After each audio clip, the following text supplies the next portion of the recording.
Hey there, Drowsy Historian here. Tonight you are not dying in a trench or coughing blood in a factory alley. No, your decline is much quieter, much more civilized. You live in Georgian London, where illness is fashionable, treatment comes in a cut glass vial, and suffering is considered tasteful, so long as it doesn't interrupt the dinner party. You are pale, well-dressed, and politely unwell. The doctors say it's just your nerves, or your bile, or your nature. Fortunately, there's something for that. A tincture. Just a few drops. Taken regularly, indefinitely. Before we begin this slow descent into sweetened poison, polite dismissal, and the faint chemical warmth of forgetting, do me one small favour. Tell me where you're listening from, and what time it is there. If you'd prefer these stories without ads, you can join the Patreon. It's linked in the description. And if you're listening in bed tonight, consider using a pair of sleep mask headphones to achieve the ultimate immersive experience. I've linked my favourite pair in the description. Now, lie back, get comfortable. Let's begin. You're 27, the wife of a solicitor, and recently recovered from what the doctor called a difficult confinement. The child did not live. You did, although you're not entirely certain why. You've been bleeding off and on ever since. Not dangerously, just inconveniently. You sleep in the day and lie awake at night. You cry sometimes, for no clear reason. You feel cold when it's warm, and too warm when it's cold. There is nothing visibly wrong with you, which in Georgian London means no one is quite sure how to help. You live in a neat little terraced house just off Bedford Row. The street is quiet, the neighbours dull, and the shutters always rattling with wind that doesn't appear on anyone else's street. There is a maid, barely 16, who carries hot bricks to your bed when you shiver. She doesn't make eye contact. Your husband does occasionally. Over the top of the paper, at dinner, when he remembers. He is not unkind. He simply has things to attend to. Court filings, retainers, the burden of being publicly competent. You used to be presentable, sharp even. You played the harpsichord with enough skill to warrant applause in polite company. You attended dinner parties. You remembered names. Now your fingers tremble when you button your cuffs. Your letters go half-finished. You stare at window glass and forget what you meant to do. People say things like, "It's the grief," or "She's delicate." They mean well. You wish they wouldn't. The physician has been visiting twice a week since the birth. A private man with a mild limp and a breath that smells faintly of cloves. He taps your wrist, glances in your eyes, and asks the same 3 questions in the same patient tone. Do you sleep through the night? Have you taken nourishment? Any thoughts of an unnatural kind? You answer, not quite, some. No, he nods, scribbles a few lines in his ledger, and tells you to take more broth. Then he closes the book as if that's the end of it. Last week he suggested leeches. You said yes. You said yes to everything he's ever recommended, and still you feel thin, like the air moves through you instead of around you. The pain is not sharp, but it lingers, low in the back, behind the ribs, or sometimes just behind the eyes. You've tried putting words to it. Ache, pressure, emptiness. But none of them seem quite right. It is not a pain that wounds. It is a pain that hovers, familiar as your own breath. You know it will follow you into the next room. Today the doctor doesn't ask questions. He walks in, nods toward the window, and makes a small comment about the wind. You murmur agreement. He sits, looks you over, and says you're not improving. His tone is kind, but his expression is not particularly moved. You ought to sleep more, he says. It's the nerves, or the strain, or a failure of tone in the blood. He doesn't sound confident, but you've stopped expecting confidence. He opens his satchel. You watch him uncap a small ink bottle, dip his pen, and write out a label with your name and the number 25. Then he tears the page, folds it, and seals it with a flick of his fingers. Laudanum, he says, handing it to you. take it sparingly. The apothecary sends it the next morning. A pale boy in a soot-streaked apron knocks on the tradesman's door behind the house, mutters your surname, and places a small wrapped parcel in the maid's hand. You watch from the stairs. The boy does not look up. He vanishes without waiting for acknowledgement. You carry the parcel up to your room like it might bleed if jostled. You sit on the edge of your bed to unwrap it.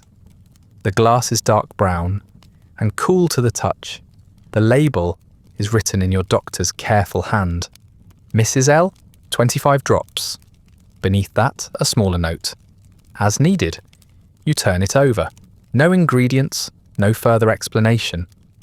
You know laudanum by reputation, the way one knows of absinthe or arsenic. Foreign, fascinating, and just slightly improper. There's a faint smell of wine and iron when you ease the stopper loose. You take exactly 25 drops. The liquid stains the spoon, but doesn't cling. You mix it into a lukewarm cup of tea and sip it without ceremony. It is bitter, almost medicinal, with a sweetness that catches at the back of the throat. You set the cup down. You wait. It begins behind the eyes, the tightness unwinds. The weight in your chest does not lift exactly, but it seems farther away now, like something happening in another room. Your arms go warm. The pain or the memory of it softens, dissolves, recedes. You lie back without meaning to. The pillow is cool.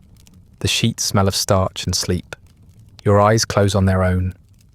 You wake several hours later and feel for the first time in weeks as though you've returned to something. The ache is still there, but subdued. The air in the room is less sharp. You remember your own name without effort. The second cup of tea tastes like tea again. You even finish a letter you started last week. When your husband returns, he remarks that your colour has improved. You nod, say thank you, and excuse yourself to bed early. He seems relieved. You do not take the drops immediately, the next day.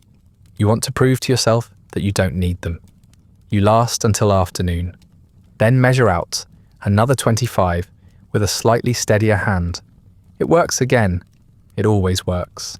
The pain recedes, the silence grows less heavy, and your body feels briefly like a place you might wish to live in. The doctor returns and asks how you're feeling. You say, much improved.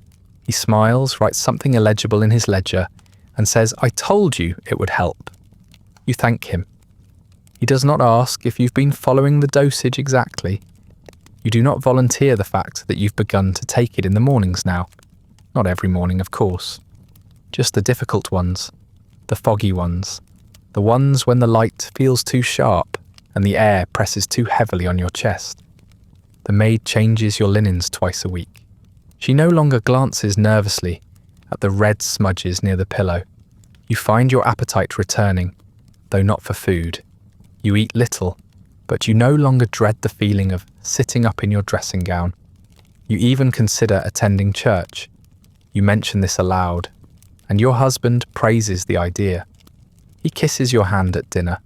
You feel nothing, but it is something, at least, to be congratulated. 2 weeks pass. The bottle is half empty. You only notice because it's heavier on one side when you lift it, like something uneven has shifted inside. You hold it up to the light, not out of suspicion, but curiosity, and see the amber liquid sloshing sluggishly against the glass. You are not alarmed. You've been careful. You've taken only what was needed. Some days, not even that. But the ache is returning. Not all at once, not in a way you can point to, but slowly, like water seeping back into a sponge. You wake with a dull pressure in your hips. You sit longer at the breakfast table, your hands idle, your spoon forgotten beside cooling tea. The maid clears the tray and asks if you'd like her to air the sheets. You nod, though you don't understand the question. It takes you several seconds to remember what day it is. You take 25 drops, then 5 more, just to be sure. The pain doesn't go away, not completely, but it dulls again. Enough to keep the windows from pressing inward. Enough to quiet the part of your mind that keeps whispering unfinished thoughts. You do not call it more than what it is. You do not call it indulgence. You are simply managing your condition. The next morning, you wake to a strange buzzing behind your eyes. It fades by mid-morning, but you take 30 drops anyway, just to stay ahead of it. You tell yourself, it's only temporary. You're still healing after all, still recovering. The doctor said it might take months, or years, or longer. You no longer remember his exact phrasing, but you remember the tone. Patient, unconcerned, mildly patronizing. You cling to it like doctrine. By the end of the week, you stop measuring. Not because you've given up, but because you've become efficient. You tilt the bottle with the steadiness of someone doing embroidery. The amount is approximate, but you've grown familiar with the feeling. The moment just before, the warmth begins, the flicker of weightlessness behind the sternum. You know what's required to reach it. You stop counting. Some days you forget you've taken it at all. You find yourself blinking in the drawing room, uncertain how long you've been staring at the same unlit fire. You pick up a novel and discover the page is dog-eared in a place you don't remember reaching. When your husband speaks to you, his voice arrives as if through thick cloth. You respond vaguely. You hope he doesn't notice. If he does, he says nothing. Once you miss a dose entirely. It's accidental. The bottle slips behind the stack of folded linens on your nightstand, and by the time you think to look for it, your hands are shaking. Not visibly, not enough to alarm the maid, but enough that you struggle to button the back of your dress. You go without it through breakfast. Your mouth feels dry. The sunlight through the shutters has a sharpness to it that makes your eyes water. By midday, your chest is tight. You feel as though you've been holding your breath for hours. When you find the bottle again, you drink directly from it. Not much, just enough to make the air soften around the edges. It hits harder when you take it that way, but it doesn't last as long. You take more an hour later. You sleep most of the afternoon. No one mentions it. That night, at dinner, you excuse yourself early. Your husband nods. You're grateful for the silence. You sit at your vanity and stare at your own reflection for a long time. There are creases at the corners of your mouth you hadn't noticed before. Your eyes look too dark. You blink, and for a moment the face looking back at you seems faintly amused. The bottle is nearly empty. You know you ought to mention it. Refill requests are usually sent through your husband, or by quiet note left for the physician. There's a procedure, a civility, but something about the request feels accusatory. It implies excess. It implies you've taken more than was needed, and you haven't. You've only done what was required. You are not addicted. You are exhausted. You write the note yourself. You fold it once, seal it in an envelope, and hand it directly to the maid before breakfast. You tell her to deliver it to the apothecary. You do not involve your husband. You tell yourself it's to spare him the inconvenience. The letter is signed with your full name, carefully. There is nothing improper about it. You worry the bottle will not be replaced. You think briefly that perhaps the doctor will refuse, will remind you of the dosage, will scold you for running out too soon. You brace for it. You rehearse a defense, but no response comes.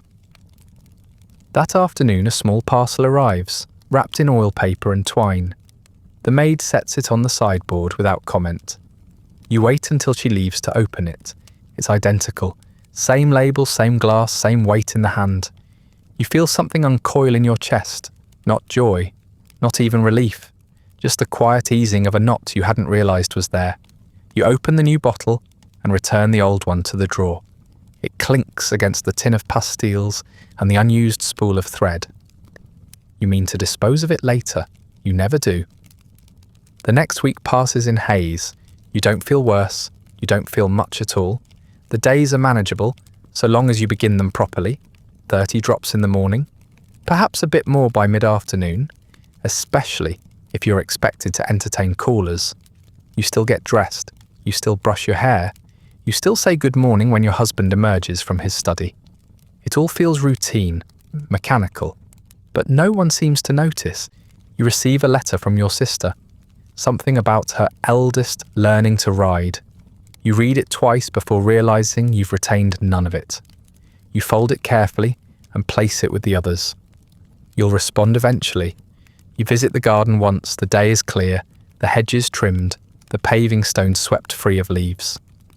You sit on the bench nearest the lilac bush and close your eyes. The breeze lifts your hair slightly. Somewhere nearby, a dog barks. You can hear your maid's footsteps on the gravel behind you, but you don't turn. You tell yourself you'll stay outside for an hour. You last 12 minutes. The walk back to the house feels longer than it should. That evening, you refill your tea and add the drops without counting. The bottle tilts familiarly in your hand, like a glass you've held too often to question. You swirl the liquid into the cup and drink it while it's still warm. You feel your muscles loosen one by one. The ache in your back becomes distant. The creak of the floorboards quiets. The edges of your thoughts grow round and untroubling. You rest your head against the back of the chair and feel, briefly, like someone else might be doing the thinking for you. You wake in the same chair several hours later. It's dark outside. A candle has burned halfway down beside you. Your fingers are stiff. You can't remember what you were reading, or if you were reading at all. You rise slowly, steady yourself against the armrest, and walk to the wash basin without turning up the lamp. You do not look in the mirror. In the morning you're careful. You measure 25 drops exactly. You tell yourself it is a return to discipline, that you will space your doses more deliberately, that you've simply been tired, and the weather has been poor and the house too quiet. You sip your tea with a forced slowness. It doesn't work as well. Your headache lingers. You consider taking more. You don't. You wait. An hour later, you add another 10. Quietly. When the doctor arrives that afternoon, you feel composed. You sit on the settee in your afternoon gown. You ask after his wife, and he seems pleased by the question. He remarks that you look well. You thank him. He asks if the laudanum has helped. You say yes. He does not inquire further. He does not ask how often you've taken it, or when you last needed it. He does not inspect the bottle. He jots something down in his ledger and leaves. You finish the last few drops 3 days later. You don't realize it until you tilt the bottle and nothing comes out. A single smear clings to the inside of the glass, but it will not pour. You tap the side. You scrape at the neck with the spoon. You almost lick the rim, but you stop yourself. You sit back. You fold your hands. You tell yourself this is a good thing. A pause, a moment to regain balance. That evening, you do not sleep. You lie awake with your eyes closed, feeling every wrinkle in the linen beneath you. Your spine aches, your stomach knots. The mattress creaks every time you breathe. You feel strangely aware of your skin, like you're wearing something that doesn't fit quite right. At some point, you fall into a shallow, twitching doze. You wake 3 times before morning, and each time swear it must be later than it is. You wait until the maid has left the house to run errands. Then you sit at your writing desk, take out a sheet of paper, and dip your pen without hesitation. The note is brief. You send it with a coin. The parcel arrives that evening. This time, you take the bottle from the maid's tray without a word. You unwrap it slowly, carefully, like something sacred. You do not mention it to your husband. You do not mention it to the doctor. You do not mark the date. You simply uncork the bottle and breathe in. And you begin again. You need more. You always need more. At first, the difference is subtle. A sluggishness that doesn't lift. A restless hum beneath the ribs, even after your morning dose. A faint awareness of the time passing. Too slowly. Too loudly. You wait an hour. It does not resolve. You take 5 more drops. The edge softens. You take 10 more the next day. Then 15. The difference between 25 and 40 is not as dramatic as you thought it might be. Not dramatic at all, in fact. Just necessary. The problem, you tell yourself, isn't the drug. It's your condition. The dosage simply no longer meets your needs. You are not abusing it, you are adjusting. The way one adjusts a shawl when the wind changes, or a corset when the stays begin to press the lungs. You do what you must. You are being sensible. You forget things, not permanently, just briefly, just long enough to start a sentence and lose your place.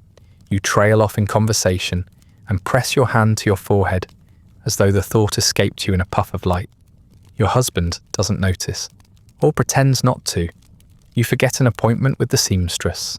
You forget what day it is when the bills arrive.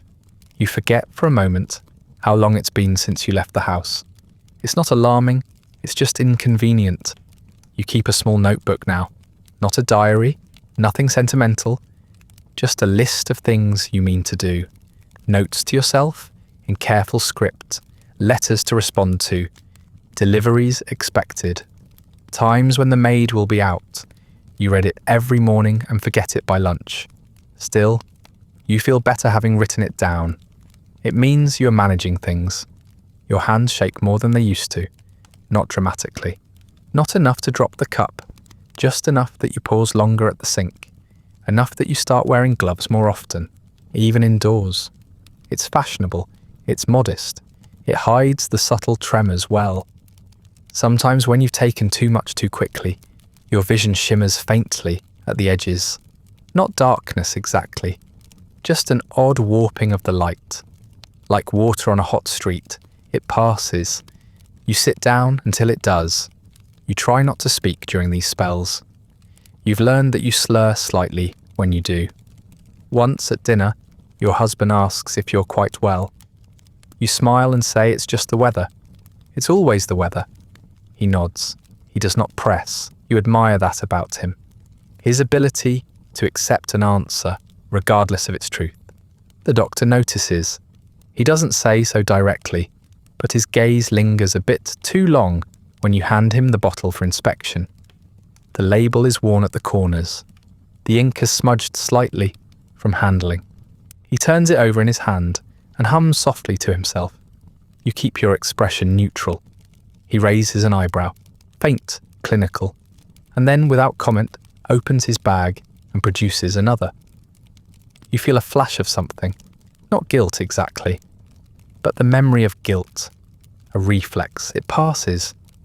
You thank him and see him to the door. You begin to plan your days more carefully. You take your first dose earlier now, sometimes before the maid arrives. It helps you dress, helps you sit still, helps you move without effort. You take the second dose by mid-afternoon, the third only if needed, if it's been a long day, if your husband has guests, if there's correspondence to answer. You tell yourself it's all very controlled. The refills come more frequently. You do not count the days between them, but you can tell by weight when the bottle is running low. You send for more without hesitation. You rotate apothecaries sometimes, just in case. One near Lincoln's Inn, one near the square, a third that knows your name but never says it aloud. No one questions the prescriptions. The handwriting is always the same. You wake once in the middle of the night with your heart racing. You're not sure why. The room is dark, the house silent. You're not sweating, not fevered, but something in you is lurching, a sense that the edges of your body are blurring, or that you've been hollowed out and loosely reassembled. You sit up, you sip water, you open the drawer and reach for the bottle. You hesitate, just for a moment. Then you take a measured dose and wait for the calm to return. It does. You begin to lose time, not in great spans, just in pieces. A misplaced hour here, a forgotten errand there. You look up from your letter-writing desk and realise the candles have burned halfway down. You open a novel and find your bookmark is a full chapter ahead of what you remember reading. You find yourself standing in the kitchen with no idea what you meant to do. These are small things. Harmless, really. You start keeping a second bottle, not because you need two, but because you fear running out. You keep one in the drawer and one on the nightstand. You rotate them to even out the wear. The older one is cloudy now, the label starting to peel. You hold it in your hand, like a charm. Your husband mentions your appetite, not critically, just in passing. He says you've grown thin. He brushes your shoulder lightly at dinner and asks if the cook has been preparing your favourites. You smile. You say yes. You excuse yourself early. He doesn't object. You still attend services. You still answer correspondence. You still remember birthdays. You are still technically functioning. You know which neighbours are pregnant, which cousins have married, which friends have moved to the country. You have not disappeared. You have merely narrowed. You remain polite, composed, appropriate. But your need grows faster than your rationing. 40 drops becomes the minimum. 50, common.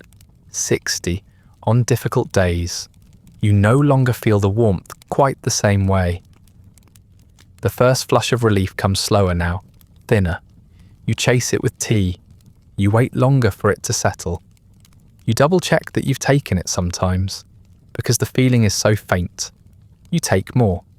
You feel wrong, but you can't stop. It's not just the dosage, it's the shape of your thoughts, the rhythm of your movements. You rise too quickly in the morning and feel your knees fail beneath you for just a second. The sensation passes, but it leaves a hollow impression, as if your bones are no longer convinced of their own structure. You rest more often now. You sit in straight-backed chairs and keep a shawl around your shoulders, even in fair weather. You move slowly, not out of grace, but to buy yourself time. Constipation becomes a daily obstacle. You sip prune water. You eat stewed pears. The maid begins setting a basin beside your bed again, not for illness, but for what happens when the balance tips too far in either direction. You develop little routines for managing it. Warm compresses, tonic bitters, a strange stretching motion you perform behind the screen, where no one can see. Nothing works consistently. You say nothing.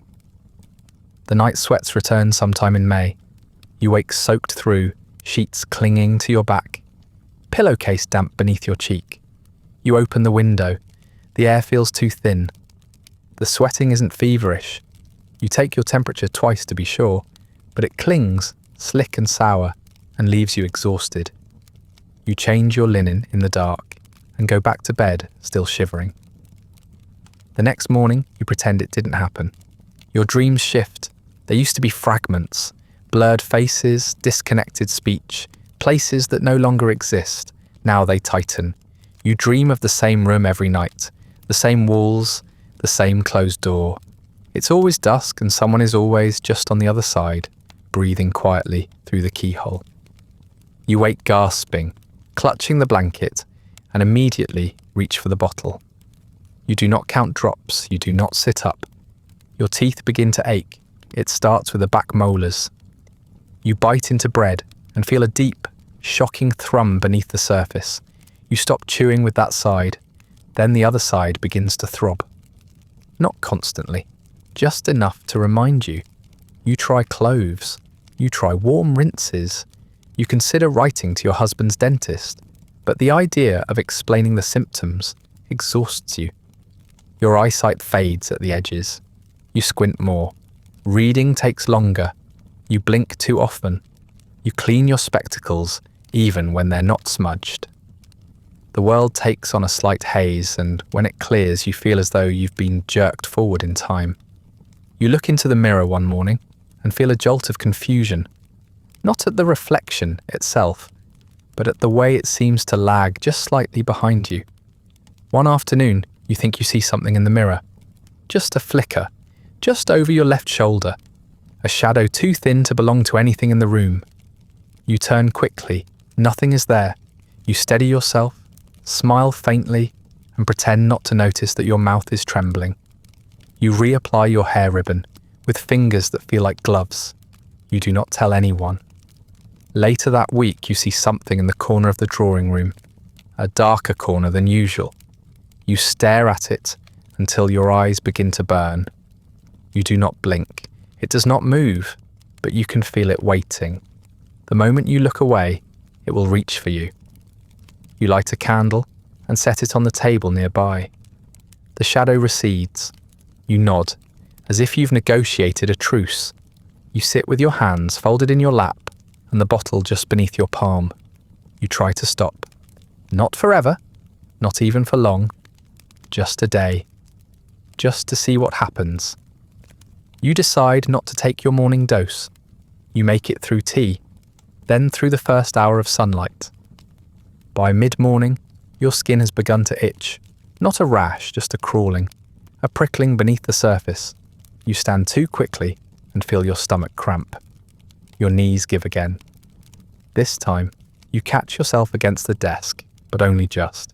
You do not cry. You bite down hard and breathe through your nose. The maid knocks on the door. You say you're resting. Your voice sounds hoarse and unfamiliar. She does not open it. You sit on the rug with your back against the bed frame and wait for the nausea to pass. It doesn't. By noon, you are curled over the basin, retching. Nothing comes up but a string of yellow bile and something that tastes like old copper. Your eyes water. Your hands cramp. You brace your forearm against your ribs and feel the sweat roll down the curve of your spine. You know what you need. You know where it is, but you sit still, stubborn, because you said you wouldn't. By early afternoon, you're shaking. Not visibly, not enough to alarm anyone, but enough that you knock your hairbrush off the table, reaching for the lamp. The sound startles you. You hiss under your breath and sit on the floor again, knees drawn up, face pressed into your nightgown. The maid knocks once more, softer this time. You do not answer. She leaves a tray outside your door. You can smell the broth going cold. You don't remember the last time you ate. You reach for the drawer. The bottle is there, cool to the touch, half full and promising. You do not hesitate. You uncork it and drink directly from the neck. The taste is sharper this way, more medicinal. You cough once, then twice. You breathe slowly. You count to 30. You wait. The shaking begins to fade. Not immediately, not completely, but the worst of it eases. The pain at the base of your skull dulls. The crawling feeling under your skin begins to quiet. You close your eyes and lie on your side, still on the floor, one arm curled under your head, the other wrapped loosely around your waist like a brace. You wake sometime later, and the window is dark. The candle has burned low. You drag yourself upright and sit on the edge of the bed, back stiff, hair loose and damp against your shoulders. You breathe through your mouth. You're too tired to stand. The bottle rests in your palm. You do not put it away. The dreams return that night. Same door, same shadow. You do not wake up screaming. You do not scream at all. In the morning, you try to dress. Your fingers fumble the hooks of your bodice. You sit down and rest halfway through fastening your stays. The laces feel tighter than usual. You loosen them and say nothing. When the maid enters, you ask for tea. She brings it and pretends not to notice that your stockings don't match. You take your dose without delay. You measure it with a slightly steadier hand than yesterday. You stir it into your tea and drink it quickly, the way one might swallow a bitter truth. You do not sit down right away. You wait to feel the warmth. You wait for the blood to slow. You wait for the world to settle. It takes longer than it used to. You add another splash, just a small one, just to catch up. The trembling begins to fade again. Your shoulders stop twitching. Your hands return to something close to stillness. You press your fingers to your temples and breathe deeply.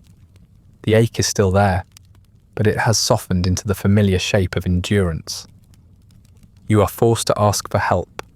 Not aloud, not directly, but visibly. You no longer leave your room without preparation. You eat only when pressed. You cannot fasten your stays. The maid does it for you now, fingers uncertain against the tight, sagging laces. You avoid the mirror. You speak in short phrases or not at all. You forget names, not of strangers, but of people you once loved. You still respond when spoken to, but it takes longer. The words reach you as if shouted down a corridor, arriving faint and slightly blurred. You are thinner.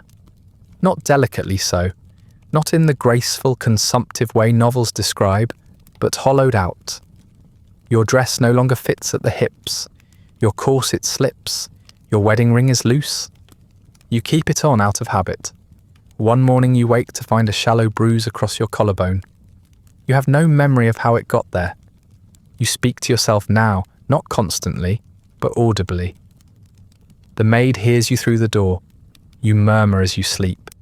You whisper answers to questions no one has asked. You offer reassurances into the quiet.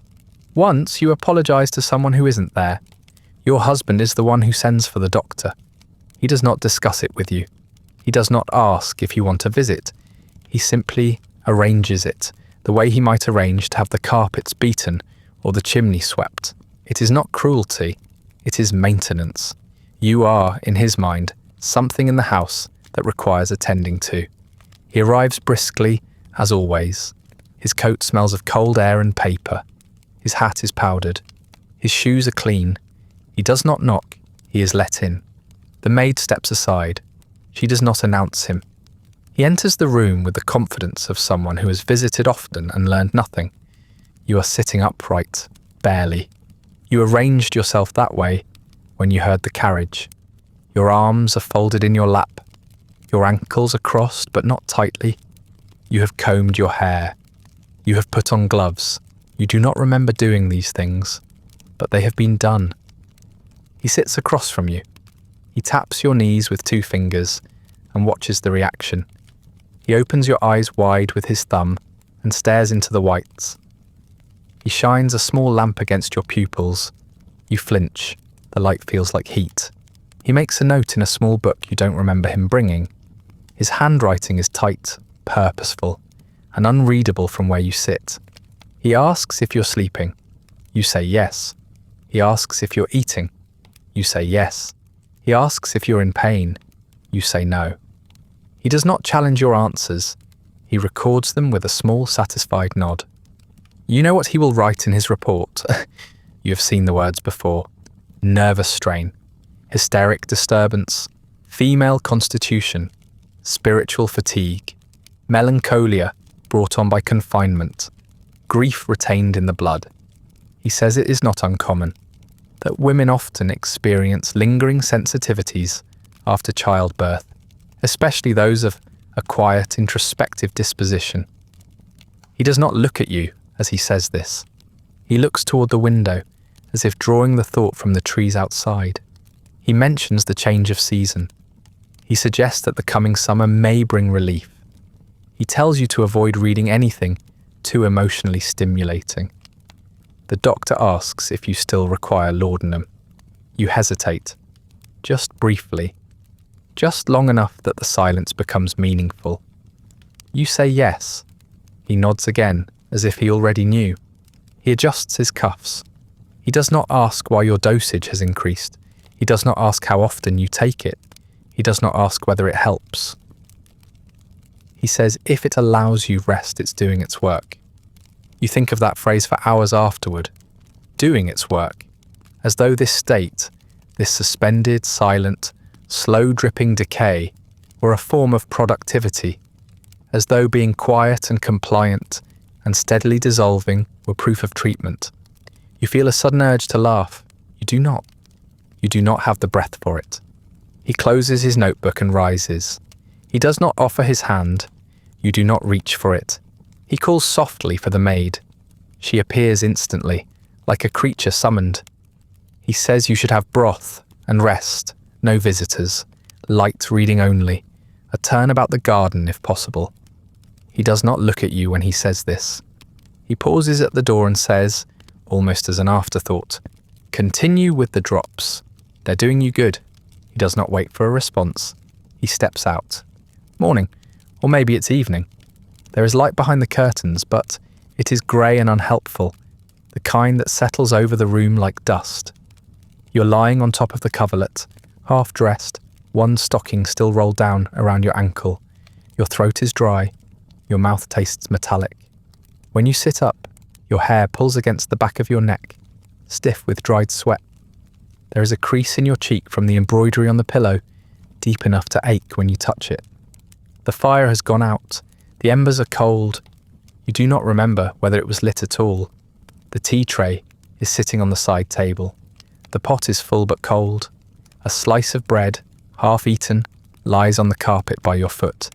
You stare at it for a long time before realizing it is yours. You rise slowly, your knees pop.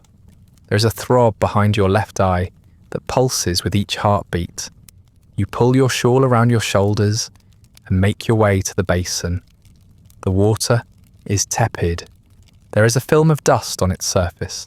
Your reflection blurs when you lean over it. You blink. The movement hurts. One eye is red-streaked and wet at the corner. You press a cloth to it until the burning dulls. Then you stand again, unsure whether you were meant to be going somewhere. The note is on the writing desk. You don't remember writing it. You don't remember reading it either. It's in your hand unmistakably, though the script is looser than usual. Slanted, unguarded. Your name is written at the top of the page as if someone else had addressed it to you. Beneath that, 2 lines of sentence fragments, the first half crossed out in heavy strokes. The rest is smudged. There's something about Thursday, or Thursday's girl, or thirst. You hold the paper to the light, but it doesn't help. You check the hall. No one is there. The air outside the room is stale, but undisturbed. The maid hasn't come, or if she has, she left quickly. Your boots are still by the door. Your gloves are missing. One sits on the stairs, balled into itself like a dropped rag. You pick it up. It's damp and warm from the radiator. You do not remember leaving it there. You check the bottle. It is not empty, but it is lighter than you expect. The level has dropped noticeably. You tip it forward and catch the scent, sweet, sharp, chemical. Your stomach knots in anticipation, before you've even tasted it. You wonder how many doses it takes to erase a day. You wonder if it's only been one day. There's a smear on your wrist, pale, dry, a trace of something rubbed in and wiped away. You scrub it off with a cloth and do not try to guess what it was. You sit in the armchair, bottle in hand, and try to reconstruct the previous day. There is a gap where morning ought to be. No memory of tea, of footsteps, of firelight, or letters. You think someone may have visited. There was a voice or two. You remember the way the floor creaked by the fireplace. Not under your weight, but someone else's. You remember a shadow crossing the curtains. You do not remember a face, only a presence, something that stood too close, then left without a sound. You tell yourself it could have been the maid, or your husband, or the doctor, or someone you invited and forgot. The last possibility troubles you most. Your hands are unsteady. You set the bottle down. You press your palms together until the ache becomes sharp enough to confirm your own skin. You stare at the table. You consider writing again. But the pen is gone, and the ink has dried in its dish. You do not want to ask for more. Later you find a cup in the upstairs corridor. Ceramic, unglazed, not from your usual set. There is a lipstick smear on the rim.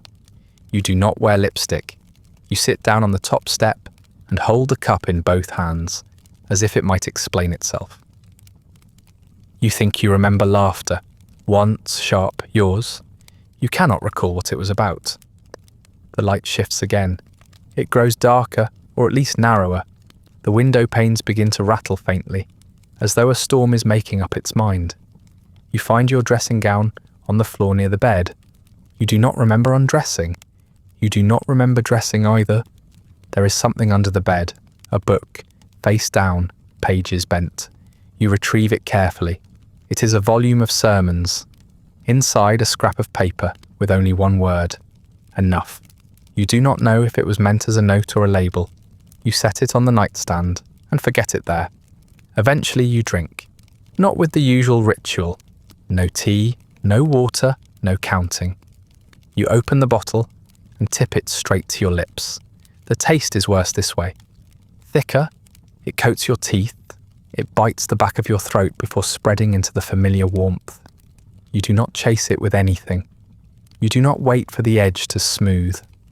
You lie down on the rug beside the bed, too tired to climb in, and close your eyes. The room bends slightly at the corners. The floor tilts once, then again.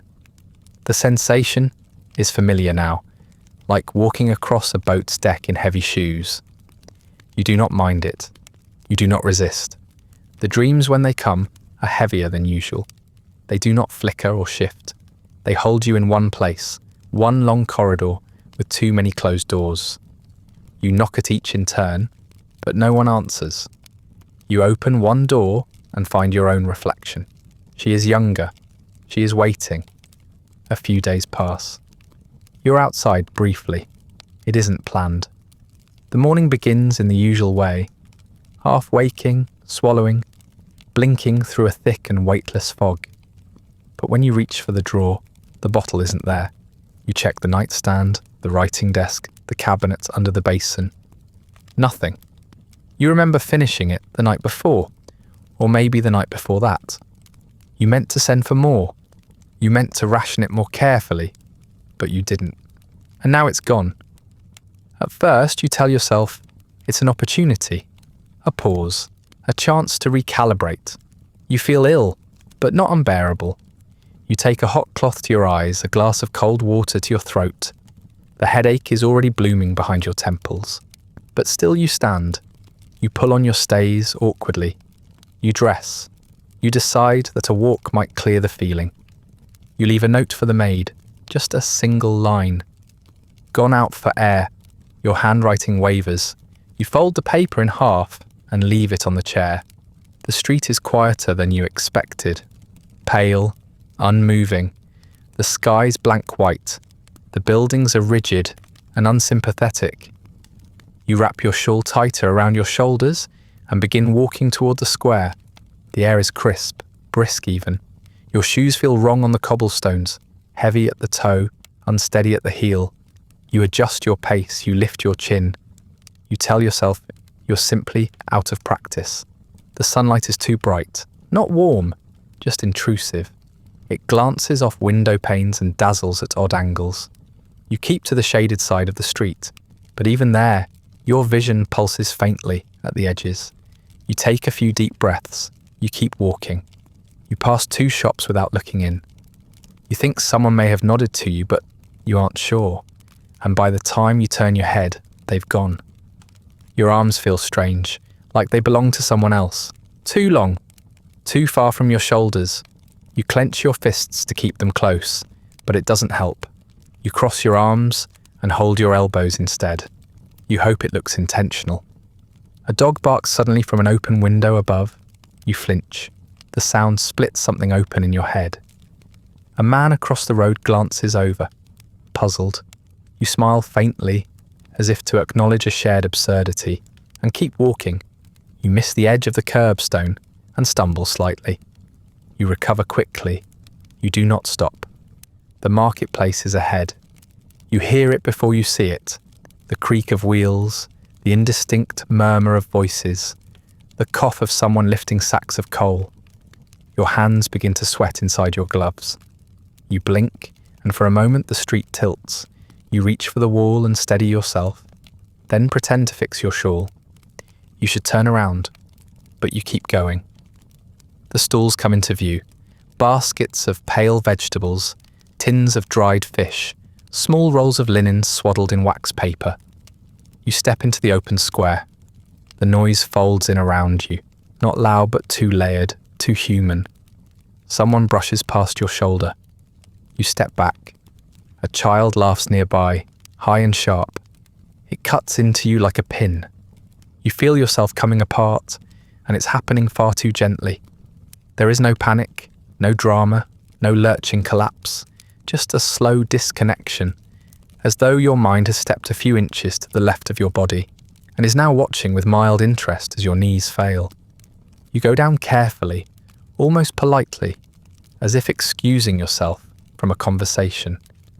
You crouch first, then lower yourself to the ground. You think, briefly, that this is not the worst place to rest.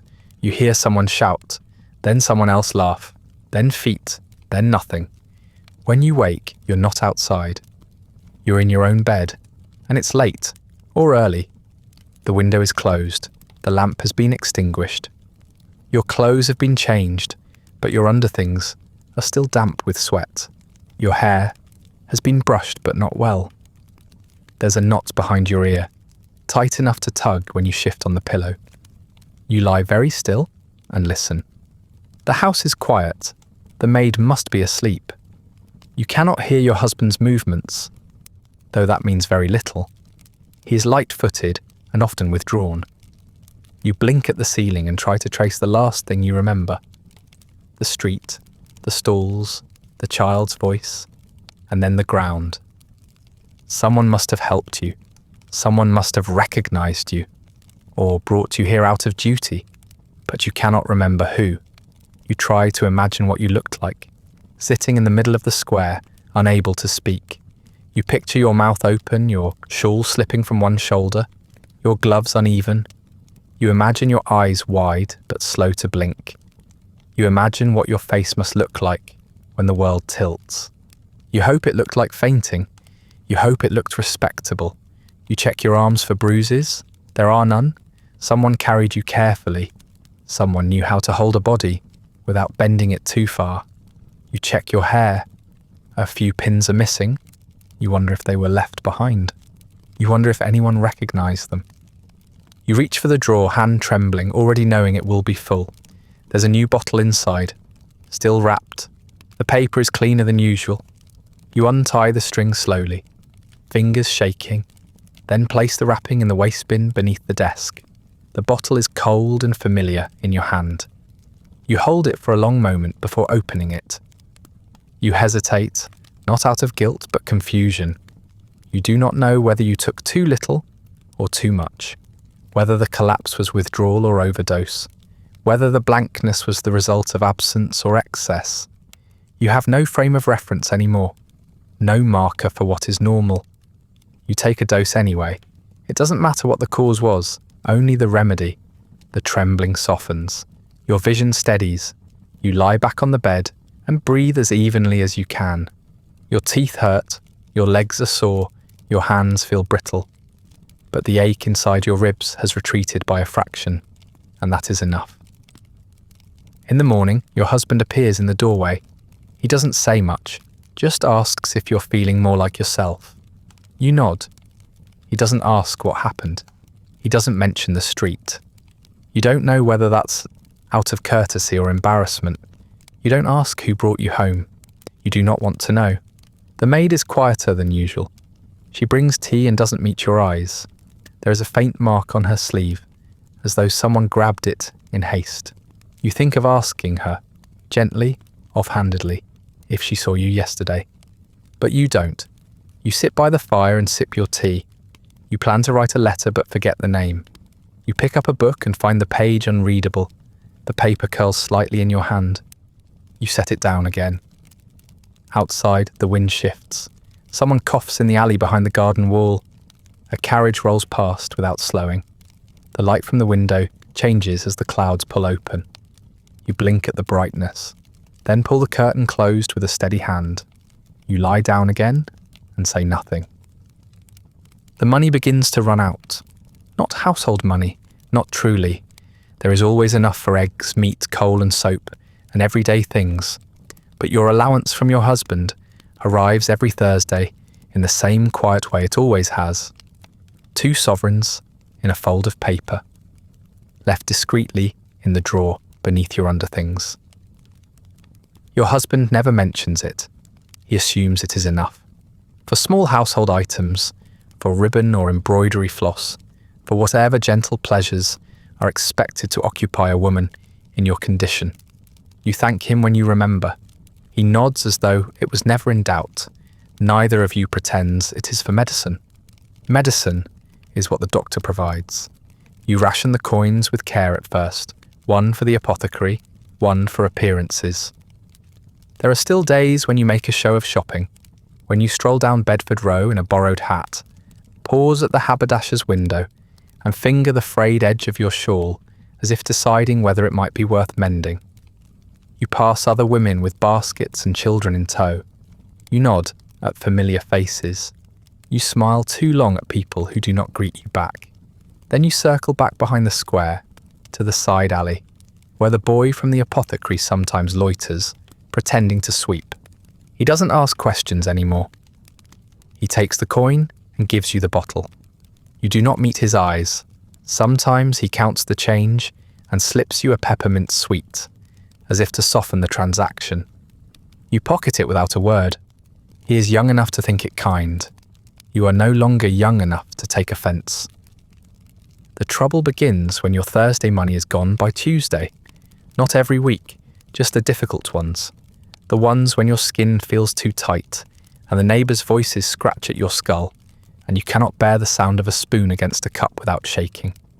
You try to make it stretch, but the bottle grows lighter faster now. 40 drops, sometimes more. Once, in a rush, you drink it straight. You feel ill for hours. Then better, then worse again. The line between relief and need is gone. It's all need now. You do not ask your husband for more. You consider it once. You practice the words in your head. Something about new gloves or a pattern book or a small charity collection for the curate's wife.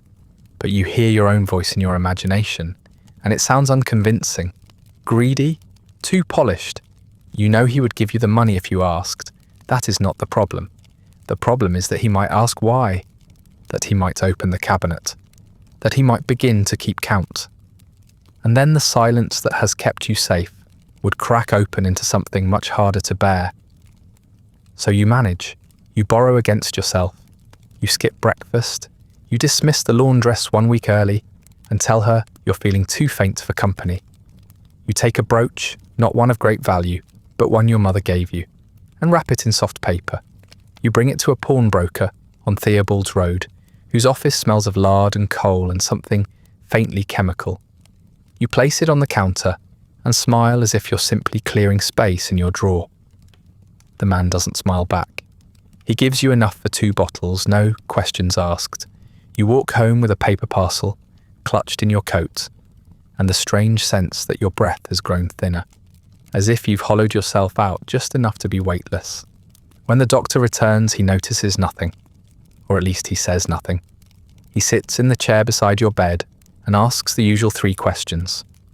You answer them with the same practiced half-truths. Not quite. Some? No, he nods. You wonder if he stopped listening. You wonder if he ever did. You smile at him, not out of warmth, but out of habit, and he leaves you with a fresh label folded in his satchel.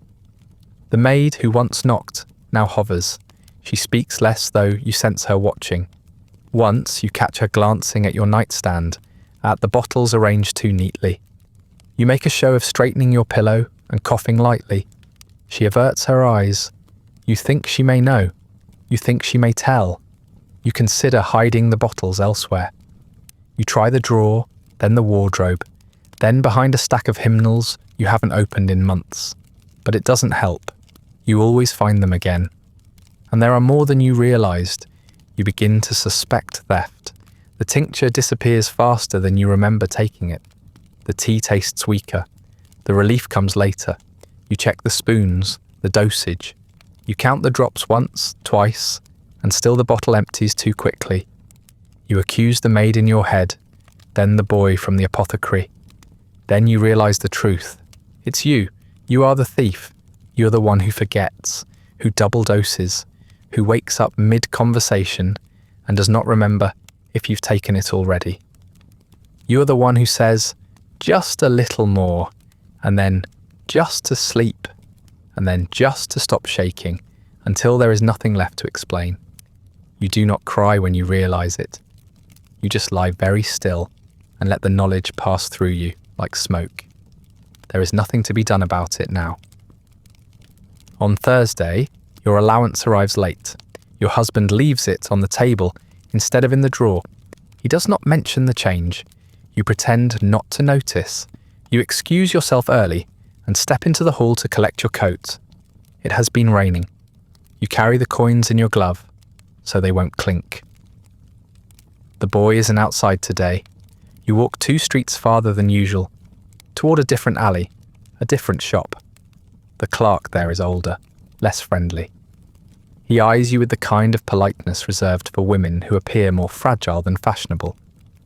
You leave with another bottle, then another, then a third, just in case. The coins are gone before dusk. That night, you climb into bed with a book you cannot read. You hold it open, staring at the words, until your vision doubles. Your husband asks something about the weather. You nod. You're too tired to make sense of the question. You take another dose before sleep. Not too much, not quite. Just enough to keep the edges soft. In the morning, you sell your embroidery scissors. The nice ones, with the little silver bird for a handle. You haven't used them in months, but your hands shake a little as you pass them to the man behind the counter. He does not ask why. Eventually you tell yourself it is time to stop. Not because you feel ready, but because you can feel the strain behind your eyes like a wire pulled taut. The bottle is nearly empty. Your weekly allowance has already gone toward the last refill, and there's nothing else in the jewellery box but a broken clasp and a cameo pendant with no chain. You consider going back to the pawnbroker, but even you know that showing up twice in 1 week would raise questions. And questions are a luxury you can't afford. You've lied already this month. To the maid, to the assistant at the apothecary, to yourself. You promised you'd make the last bottle last. You didn't. And now it's run dry with 4 full days left, until your next envelope appears on the mantel. You try to prepare. You light the fire early, even though it's warm for April. You wet a cloth and fold it against your forehead, like you've seen sickly women do in paintings. You sit very still. You take lemon water, slowly, deliberately, as if ritual might make it more effective. You tell yourself it's just a matter of endurance. One day, then another, then the next. You can bear things. You have done it before. You remind yourself that childbirth lasted longer. That pain was real, and it ended. This one can too. You whisper this to yourself, over and over, as if it were a spell. By evening, the cold has begun to sink into your bones. Not outside, inside. The kind of cold that can't be solved with bricks or blankets. You pull the dressing gown tighter. The sweat beads at the back of your neck despite the chill. You lie on your side to keep the room from spinning. The ceiling has gone waxy and pink, as if the sun had melted through it. The maid knocks once and receives no answer. She leaves a tray on the landing and disappears. You hear the distant clink of porcelain and the squeak of shoes. You think about calling out to her, but your voice feels lodged behind your ribs.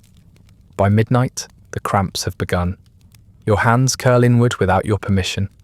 Your toes flex until the skin beneath your nails feels raw. Your stomach clenches in waves that seem to defy the passage of time. You want to vomit, but there is nothing left. Only bile, yellow, bitter, flecked with traces of tea. You spit into the basin and wipe your mouth with the sleeve of your nightdress.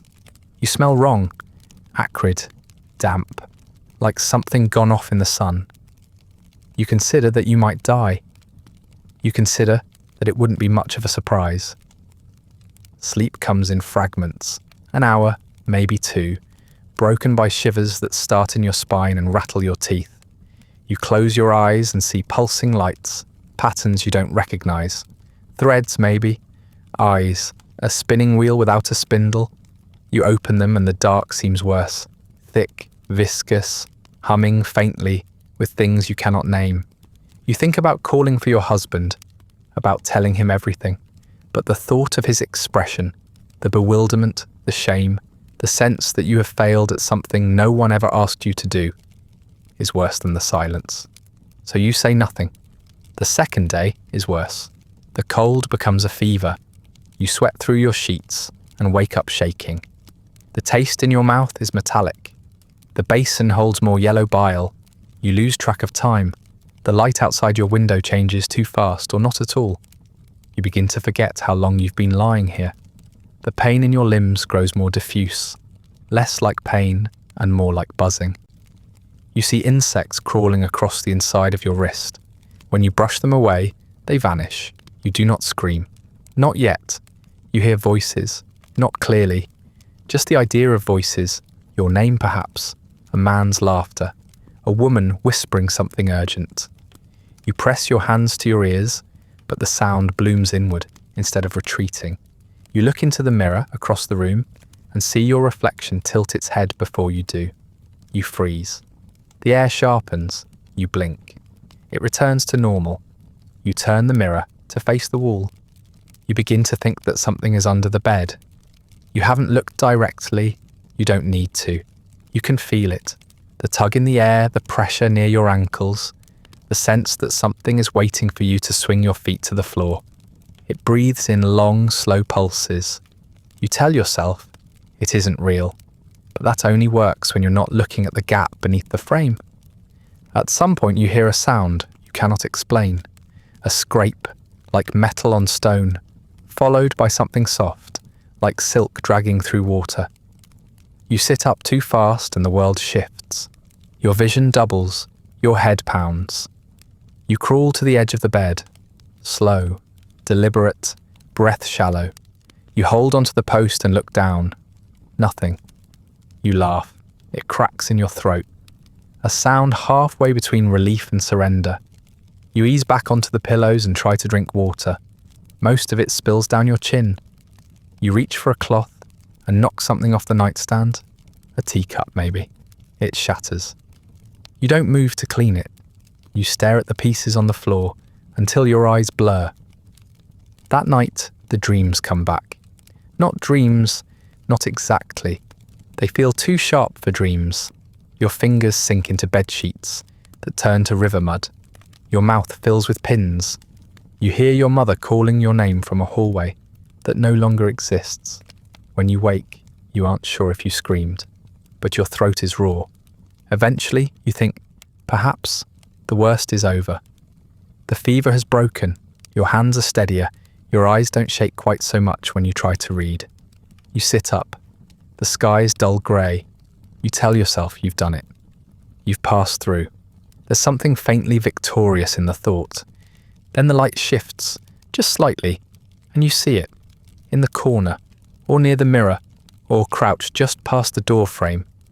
You do not remember what it looks like, only how it made you feel. Like you were being seen too closely. Like your name was being peeled from your skin. Like time had stopped obeying its own rules and left you behind in a version of the room that wasn't quite yours. You scream. You scream hard enough that your throat goes hoarse. You scream again and hear footsteps, doors open, the maid's voice, then silence. The thing is gone. You lie back. You reach for the bottle. There are only a few drops left. You uncork it, tilt it into your mouth, and hold your breath to keep from gagging. The taste is wrong. Burnt. Bitter. But you swallow anyway. It's not enough. Not even close. You cry quietly. The way one does when no one is coming. You close your eyes and wait for the trembling to fade. It doesn't. So you reach for the bottle again and begin scraping the inside with a spoon. The days lose their edges. You are not sure when this started. There is no moment you can point to and say, that was the last time I was myself, if there even is a self left. The face in the mirror shifts when you look at it. Sometimes she smiles, sometimes she scowls. Sometimes her lips move before yours do. You stop looking altogether. You lie curled beneath the covers, not sleeping, but not quite waking either. Your limbs are stiff and cold. Your fingers twitch, but you can no longer write. You tried. A letter, perhaps. An apology. But the pen wouldn't behave, and the words slipped away. You managed a few lines, disjointed, half-spelled.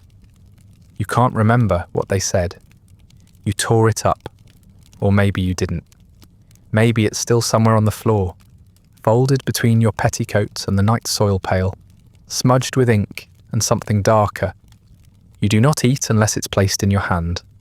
Sometimes you chew, sometimes you don't. Once you tried to drink from the ewer and missed your mouth entirely. You sat in soaked linens for hours before noticing the chill. The maid avoids your door now. She leaves trays at odd angles, never knocks. Once she opened the door and looked inside. You heard her take a breath, then quickly retreat. The door clicked shut again. You were too slow to speak, or you forgot the words. Your husband has stopped speaking in full sentences. You hear his footsteps in the hall, Then the retreating creak of the stairs. He leaves a folded note with your allowance on the mantelpiece. He used to tuck it into your hand. Now he doesn't cross the room. Sometimes you forget his name. The smell of the room has changed, not just sour linens and spilled tincture. Something else, something like earth, like a church cellar in the rain. You've opened the window twice, then forgot, and closed it again. The air inside presses inward, damp and heavy, like breath you didn't take. You see people who aren't there. Sometimes they sit at the end of the bed. Sometimes they stand near the window and look out, as if waiting for something. One of them wore your mother's shawl. Another had your face. You spoke to one for nearly an hour before realising she hadn't blinked once. You tried to leave once, pulled on your cloak over your nightdress and made it to the stairs before your knees buckled. You crawled 2 steps down before giving up. The maid found you there hours later and guided you back like a half-drunk guest at a bad party. She said nothing, just wiped the blood from your lip with the hem of her apron and shut the door behind you. The next morning, if it was morning, you found yourself on the floor again. Your shoulder ached. You had a bruise you don't remember earning. The furniture had moved, or you had. You don't know which. The mirror had cracked, one jagged line from corner to corner. You weren't surprised. When you sleep, your dreams are crowded, faces too close, mouths moving without sound. Sometimes they whisper, sometimes they scream. You once woke up gagging on your own fist. Another time, you found your fingernails torn and bleeding. The bedsheet streaked with something that smelled like rust. The bottle is always empty, no matter how recently you swear you bought one. You no longer measure doses, you simply pour what's left and hope. You've lost the habit of rationing, of pretending you can stop. That pretense was from another life. Your skin feels wrong, too loose in some places, too tight in others. You scratch at your arms and thighs until you leave welts. The backs of your hands are pale and veiny, and you don't remember when they began to look like that. You stop looking at them. You stop looking at anything. You try to recall your sister's face and get only hair. You try to remember your wedding night and get only linen. You try to recite a psalm and forget the ending. You forget how to read a clock. You ask the mirror what day it is and laugh at your own voice. You begin to hear music from beneath the floorboards. A single violin slightly out of tune, then footsteps, then nothing. You hold your breath and the sound returns.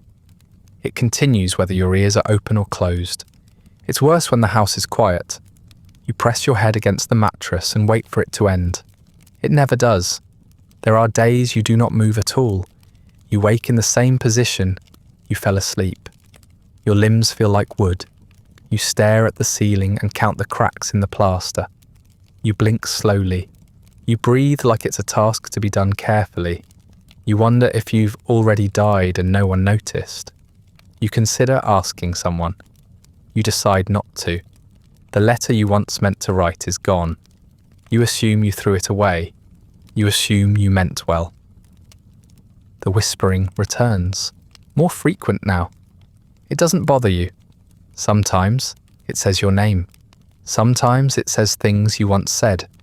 A version of your voice, a second behind your thoughts. Once it asked you to open the door.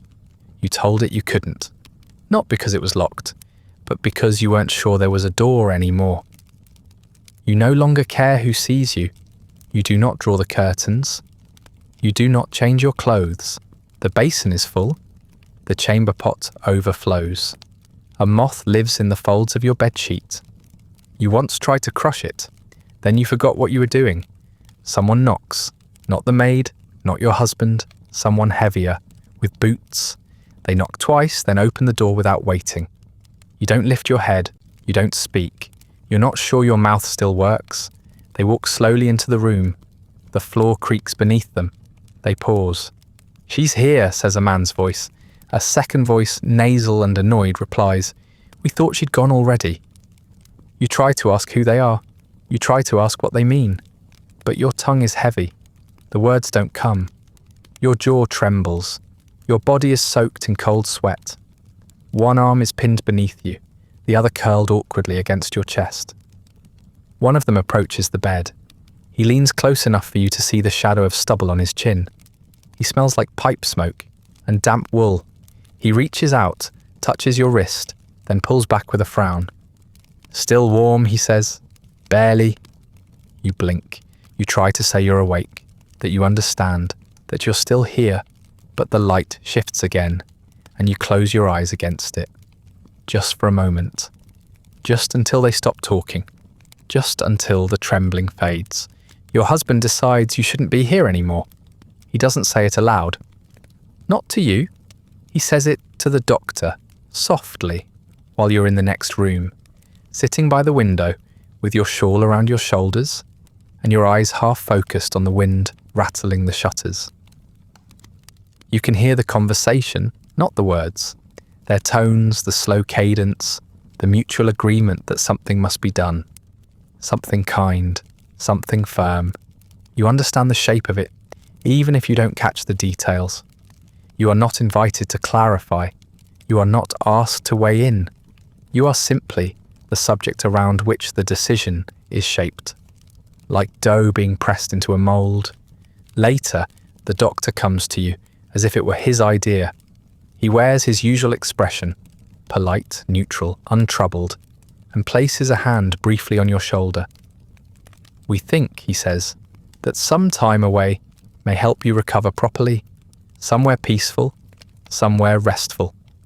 He uses words like tranquility, care, and treatment. You nod without fully knowing why. The words don't sound false, but they don't sound true either. They're carefully selected not to provoke a reaction. He smiles when you nod. You don't remember what your face is doing. You just know it's easier not to argue. The maid begins packing your things the next day. She does it while you nap, or at least while your eyes are closed.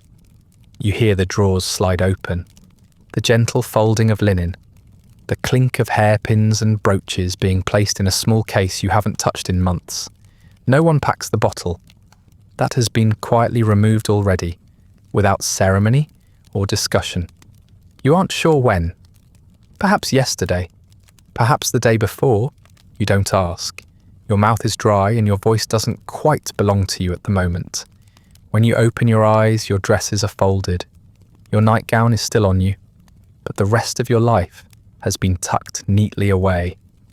You hear someone whisper something in the hallway. The maid replies with something even softer, then silence. You're no longer a woman to be consulted, only one to be managed. That afternoon, a hired cab arrives. You hear it before you see it. The low clatter of hooves on wet stone. The groan of the brake as the driver steps down. You are guided into your coat. Someone hands you gloves. Your husband waits in the front hallway, posture straight, face unreadable. He holds your arm as you descend the steps. Not tightly, not gently, just enough to make sure you reach the cab. The door is opened for you. The seat is worn, but not uncomfortable. You sit, he does not follow. "I'll come on the weekend," he says, and then corrects himself. "I'll write first." You nod again, because you're supposed to nod. He closes the door. The latch clicks. The driver does not look at you. He climbs back onto his bench, lifts the reins, and the cab begins to move. You watch the house disappear through the fogged window. The glass blurs the edges. The familiar becomes shapeless. Even the shutters are always rattling, make no sound. It's as if they've already replaced you, or perhaps they never noticed you were still there. You fold your hands in your lap and stare at your reflection in the window. It wavers, too pale, too indistinct. You look like someone in a dream someone else is having. London passes slowly. You don't know where you're going, only that it takes some time to get there. Long enough to wonder if you're being taken to a place with a gate. Long enough to wonder if they'll remember your name. You try to count the turns, the corners, the shops, the chimneys, but everything blends.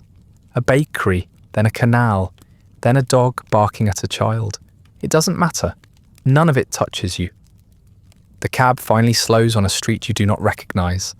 The buildings are grey and square. Trees without leaves rise from small neat yards. There are no signs, no posted names, just a brick wall and a tall gate with a man waiting beside it, hat in hand. The driver says something to him. The man nods and opens the gate. The cab rolls through. The building is larger than you expected. Not grand, but imposing, clean, austere. Ivy climbs one side, leafless and clinging. There are iron grates on the lower windows. Not bars exactly, just something to discourage disturbance. A nurse steps outside before the cab fully stops. She's in grey, hair tucked neatly, hands clasped. When she opens the door, she smiles. It is the kind of smile given to children on long journeys, distant and well practiced. "Mrs. L?" she says. You nod. You cannot think of anything else to do. She reaches for your hand, but does not take it unless you offer. You don't. She waits a beat, then adjusts her apron and gestures for you to follow. The door is already open. Inside, the air smells like damp wool and lavender. The floors are waxed. The light is soft, filtered through heavy curtains. A fireplace flickers in one of the side rooms. You catch a glimpse of another woman sitting in a padded chair by the hearth, staring into the flame with her hands folded in her lap like a wax figure. A nurse leans to whisper in her ear, and she blinks once, not startled, not present either. Just blinking, just existing. You are shown to a room. It is small, neat, and very clean. The windows are high and narrow. The curtains are pale. There is a bed with turned legs and crisp linen. A single framed picture hangs above it, a pastoral scene with sheep. Your trunk is already here. You don't remember who carried it. The nurse tells you there will be tea in an hour. She says your physician will visit soon to discuss your treatment. She says someone will sit with you through the night, just for the first few evenings. You nod. She smiles again, the same careful smile, and leaves, closing the door behind her with a soft click. You are alone. For the first time in days, perhaps weeks, there is no sound. No maid rustling, no paper crackling, no boots in the hallway, just the ticking of the clock and the faint creak of the wind against the eaves. You sit on the edge of the bed and look at your hands. They do not feel like yours. Your name is still yours, you think, but you haven't heard it spoken kindly in some time. You lie down without undressing. The blanket smells like starch and something else you can't quite place. There is a vase with a single flower on the table beside the bed. White, petals wide, already browning at the edges. You stare at it until your eyes blur. No one has locked the door, but it wouldn't matter if they did. You do not leave. The first week passes in a blur of unfamiliar linens and hushed voices. You are told the building is called a rest home, that you are here to recover, that many women of means spend a few weeks away from the pressures of the city. The nurse who says this has a voice like warm milk and eyes that never settle on yours. You try to ask how long you'll be staying, but the question gets lost in the hallway before it reaches anyone who might answer it. No one says the word asylum. No one has to. The curtains in your room are sewn shut. You wake at odd hours, unsure if it's dawn or dusk. Meals arrive and vanish on trays you don't remember hearing. Your bottle is gone. You ask for it only once. The nurse tilts her head, her expression trained somewhere between pity and correction. That's not part of the new regimen, she says. You nod. You lie back down. The ceiling tiles look like bones. At first you imagine you'll be sent home soon. You imagine your husband will visit, that he will take your hand and say it's all been a misunderstanding. You prepare yourself to be grateful. You practice how you'll thank him. You try to recall the names of your neighbours. You rehearse small talk about the weather and church and who's come into money and who hasn't. But the days roll on, soft-edged and identical, and no one comes. The other women on your ward are pale and quiet. They sit in corners with knitting they never finish. They walk in slow loops through the garden, clutching books with the same few pages dog-eared. Some speak to no one. Others speak to things that aren't there. You hear murmurs at night, sometimes in Latin, sometimes in rhyme, and sometimes in words that make no sense at all. You do not speak much. When you do, it feels rehearsed, phrases borrowed from the nurse's handbook. Yes, thank you. And a little tired today. You don't ask how long you've been here. Time folds in on itself. The dresses change, the food worsens, the handwriting on the charts becomes more rushed. 1 year, a girl arrives with her hair shorn to the scalp and her wrists bandaged. She doesn't speak. You try to speak to her. She just stares at your collar, as if it reminds her of something. She's gone by spring. You never learn her name. The nurses change. New ones arrive with polished boots and shorter hemlines. They carry different pills. Some of them smile too much. Others never smile at all. One uses your first name when she speaks to you, and it takes you several weeks to remember that it's yours. There is talk of electric treatment. You are not selected for it. You are not selected for much. You have become one of the easier ones. You eat what's given, sleep when asked, and cause no interruptions. That is enough. Sometimes the pain returns. Not the same pain, only something softer, like a shadow of it. It creeps through your joints and your stomach and your chest, never quite enough to scream about. They give you warm compresses, a new tonic, a chalky lozenge that sticks to your teeth. You take them all, without question. They do not help. You do not care. Your room changes once from the east corridor to the north. The wallpaper is the same, so is the bed. The view is slightly different. Fewer trees, more chimneys. You think you see snow one winter, but the windows are too fogged to be sure. You try not to look too long. The glass gives you headaches. It reflects a face you don't remember acquiring. On your 35th birthday, a nurse brings a biscuit with a candle in it. You blow it out. She claps gently. You do not cry. You have not worn proper shoes in years. You do not miss them. Your feet have softened, your hands calloused from blankets and peeling wallpaper, and fingernails dug into wooden arms of chairs. When you try to hum a tune, it comes out wrong. You forget the notes halfway through and trail off, hoping no one heard. No one ever does.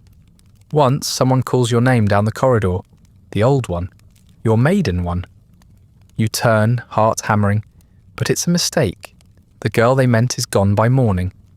The nurses begin writing notes in red pencil instead of black. You notice this but say nothing. A new doctor joins the rounds. He doesn't look at you when he speaks. He says you're stable. He says you require continued rest. He says your case is a matter of quiet maintenance. You nod. You have become easy to manage. One spring, your body fails you. There is no grand moment, no gasp or cry, just a slow dimming. You sleep through most of it. You wake once with a terrible thirst and cannot lift your arms. You watch the sun on the wall and think of nothing. It is peaceful, if empty. You die in bed on a Tuesday, but what they guess is 2 a.m. A nurse finds you an hour later. She notes the time. She closes your eyes.